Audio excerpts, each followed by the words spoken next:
अरे यार रिंकू वो नोट पैड उठा के लाना फटाफट।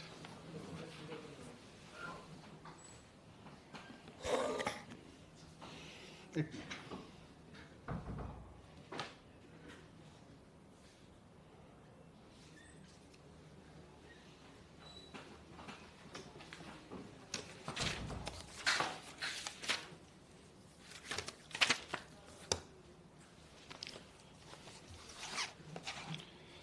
नमस्कार।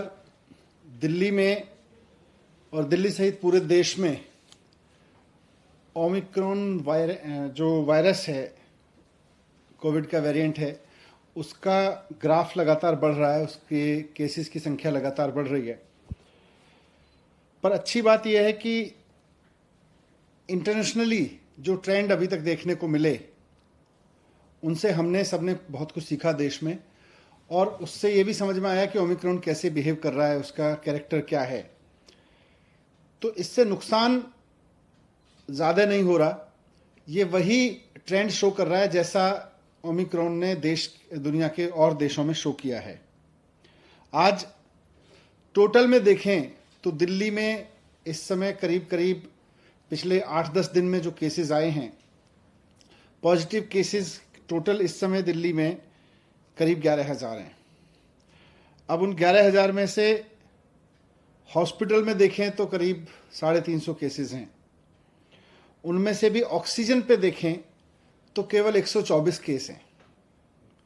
अब वो 350 में एयरपोर्ट से आए हुए लोग भी हैं, उसमें किसी और वजह से हॉस्पिटल में गए हुए लोग भी हैं, लेकिन अगर ऑक्सीजन पे देखें तो 124 लोग हैं कुल मिला के, और वेंटिलेटर पे देखें तो 7 लोग हैं।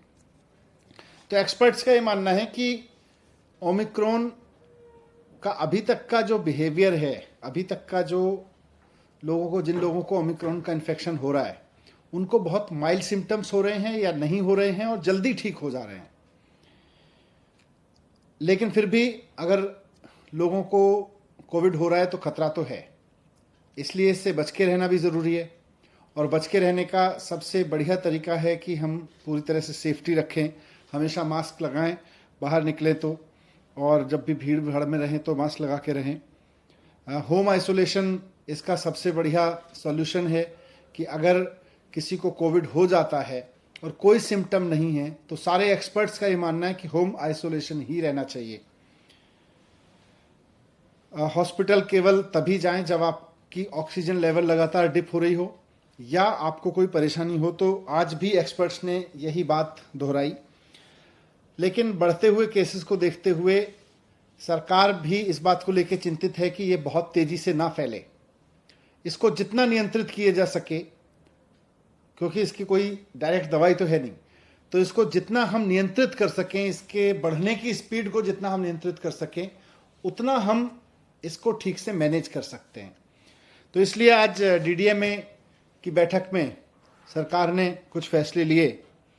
उसमें सबसे इम्पॉर्टेंट है कि दिल्ली में सैटरडे और संडे को, यानी वीकेंड्स पर अब कर्फ्यू रहेगा। तो लोगों से अपील है कि कर्फ्यू के दौरान बाहर ना निकलें। बहुत ज़रूरी होने पर हॉस्पिटल या कोई बहुत एसेंशियल ज़रूरत पर ही बाहर निकलें, लेकिन सैटरडे संडे को कर्फ्यू का पालन करें, घर में रहें, वर्क फ्रॉम होम करें या परिवार के साथ बैठें। दूसरा, केसेस ना बढ़ें, इसलिए ये भी फैसला लिया गया कि जितने भी गवर्नमेंट ऑफिसेज हैं उनमें एसेंशियल सर्विस वाले ऑफिसेज को छोड़कर सबको अभी दफ्तर आने से मना किया जाएगा और केवल ऑनलाइन या वर्क फ्रॉम होम कराया जाएगा। तो government offices work from home mode पे रहेंगे या ऑनलाइन मोड पे रहेंगे। प्राइवेट ऑफिसेज को 50% अलाउ किया जाएगा, वो 50% कैपेसिटी ऑफलाइन रखें और 50% ऑनलाइन या वर्क फ्रॉम होम रखें। एक और समस्या अभी पिछले दिनों में आ रही थी कि जो हमारे बस स्टॉप्स हैं दिल्ली में, लोग क्योंकि किसी न किसी काम से बाहर निकल ही रहे हैं, तो जो बस अड्डे हैं, बस स्टॉप्स हैं, बस स्टैंड हैं छोटे छोटे, और जो मेट्रो के स्टेशंस हैं, वो सुपर स्प्रेडर बनने का खतरा आ रहा था, क्योंकि आधी संख्या कर दी गई थी मेट्रो में कैपेसिटी की और साथ साथ बसेस में भी कैपेसिटी की, वो आधी कर दी गई थी संख्या, और उसकी वजह से मेट्रो स्टेशंस पर बहुत लंबी लंबी लाइनें लग रही थी। बस स्टॉप्स पर बहुत लंबी लंबी लाइन लग रही थी, वहां भीड़ हो रही थी, कई जगह भीड़ अनियंत्रित भी हुई। और ऐसे में कोरोना ओमिक्रॉन जो है वो सुपर स्प्रेड हो सकता है वहां से, इसलिए इसको देखते हुए ये भी फैसला लिया गया कि बसें और मेट्रो पूरी कैपेसिटी पे चलेंगी, लेकिन एक भी व्यक्ति को बिना मास्क के अंदर अलाउ नहीं किया जाएगा। तो अगर आप बस में जा रहे हैं या मेट्रो में जा रहे हैं तो बिना मास्क के आपको किसी भी कीमत पर अलाउ नहीं किया जाएगा, ना सिर्फ चढ़ना बल्कि वहां यात्रा करना भी अलाउ नहीं होगा। लेकिन बस और मेट्रो अब फुल कैपेसिटी पे चलेंगे, ये भी डिसीजन लिया गया। एक बार फिर से मैं कहूंगा कि घबराएं नहीं, घबराने की जरूरत नहीं है।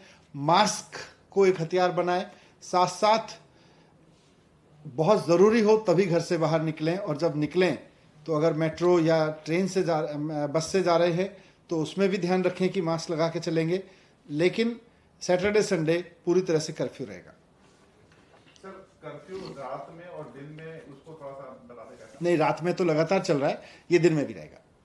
और इसमें एसेंशियल सर्विसेज के लिए किन किन कैटेगरी को आप लोग? एसेंशियल सर्विसेज पहले से पिछले 2 साल से लगभग चल रहा है, तो खाने से लेके और मेडिकल से लेके और पुलिस और इस तरह की जितनी भी चीज़ें हैं एसेंशियल सर्विस में, इमरजेंसी सर्विसेज में, फूड आइटम्स, सब्जी और ये सब को नहीं रोका जाएगा।